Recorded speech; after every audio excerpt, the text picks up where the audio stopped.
रामराम कंपनी आज होती आषाढी एकादश. त्यानंतर आपण जाऊ म्हणला बाजारामध्ये दर्शन करण्यासाठी.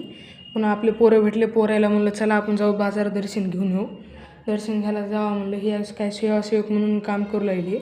त्यानंतर आपल्या गावामध्ये अशी काही एकादश असती जी की आपल्या गावातले सर्व लोक एका जागी येऊन साजरा करतात. त्यानंतर अशी काही रांगा लागलेल्या होत्या. त्या रांगामध्ये आपण सेवासेवक म्हणून फिरू लागलो. खाली वरी यांना म्हणलो होतं लाईनीमध्ये चला मामा तुम्ही इकडे तिकडे फिरू नका. त्यानंतर गेलो आपल्या गजभाऊच्या दुकानावर. गजभाऊ म्हणलं काय चालले गजभाऊ. गजभाऊ फोनवर बोलू लागले. त्याचं काम संपले की आपल्या गावातल्या मुलांजवळ आलो. हे प्रसाद वाटू लागले. त्यानंतर जावं म्हणलं आपण पण दर्शन घ्यावं. दर्शन घेतल्यानंतर गेलो बाबा वरी छता. तर आपल्या पर्पुल व्हायला जास्त हसू लागलं. त्याला म्हणलं काय झालं.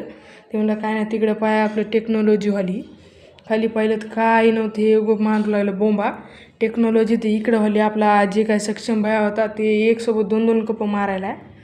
त्यानंतर बसलोच होतो की जावं म्हणलं थोडंफार फिरून यावं. फिरत असताना जावं म्हणलं की आपले सिद्धांत भाया वगैरे भेटले. मग आपल्या मठाचं दर्शन घेतलं. आपल्या गावामध्ये धीरजगीर महाराजाचा मठ होता मोठा. त्यानंतर हे भया वगैरे भेटले होते आपल्याला.